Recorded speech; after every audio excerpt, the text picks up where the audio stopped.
করেছিল তাদের মাটির সঙ্গে কোনো সম্পর্ক নেই। তারা আবার কি জানে মমতা বন্দ্যোপাধ্যায় ছাড়া পশ্চিমবাংলায় কিছু নেই, বিরোধী দলে কিছু নেই। মানুষের ভরসা, মানুষের বিশ্বাস, মানুষের আস্থা হচ্ছে মমতা বন্দ্যোপাধ্যায়। তাই 6-0 আগামী দিনে দেখবেন পশ্চিমবাংলায় কোনো বিরোধী দলনেতাও হবে না, 30টা সিটও পাবে না।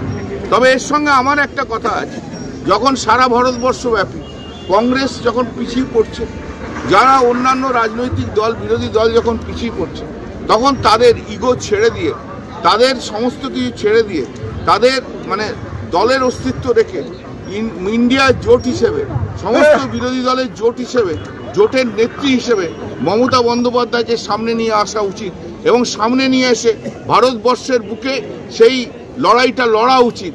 এটাতে কোনো ইগোর ফ্যাক্টর নয়। যারা ব্যর্থ হচ্ছেন তাদের তো স্বীকার করতে হবে তারা ব্যর্থ হচ্ছেন।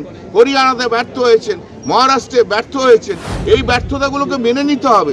তাহলে কে নেতৃত্ব দিতে পারে, কে এগিয়ে যেতে পারে?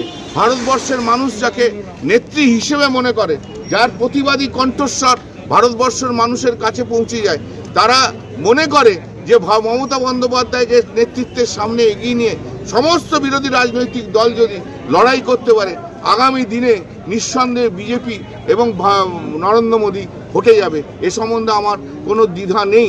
দ্বিধাহীন কণ্ঠে আমি আপিল করব সমস্ত বিরোধী রাজনৈতিক দলের কাছে যে আপনারা মেনে নিন, ইগো ছাড়ুন, মেনে নিন যে মমতা বন্দ্যোপাধ্যায় ছাড়া কিছু হবে না।